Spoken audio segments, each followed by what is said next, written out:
One of the first things we want to do when we're approaching a patient is we want to do a 360 to make sure the scene is safe. So we'll do a look here, we'll look here, we'll look here, we'll look here, we'll look here.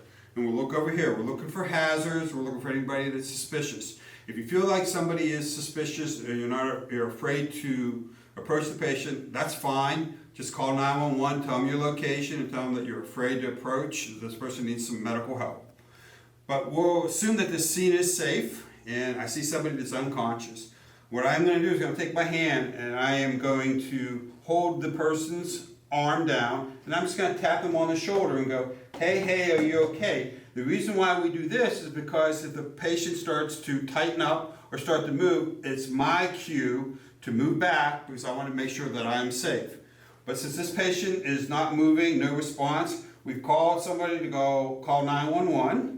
And what we do next is we go ahead and take a look real quick down, and we know this is an overdose.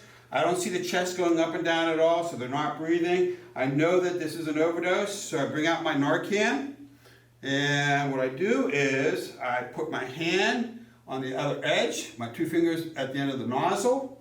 I tilt the head back just a little bit because we want to tilt the head back so we open up those passageways so we get the Narcan in. We put it in the nostril, and we hit the plunger. And then you say, what do we do next? Well, what I am going to do, since I'm not sure what's going on, and we know it's an overdose, I'm going to do what we call hands-only CPR.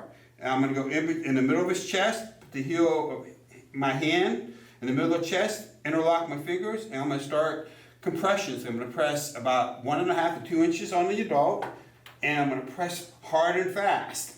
And while we're doing this, and we see no change, we wait about 90 seconds to maybe a minute, minute and a half. If there's no other change, you don't see the person moving, you don't feel the chest going up and down, I will go ahead, if I have a second dose of Narcan, I will go ahead and I can put it in the same nostril or an opposite nostril and do the same thing.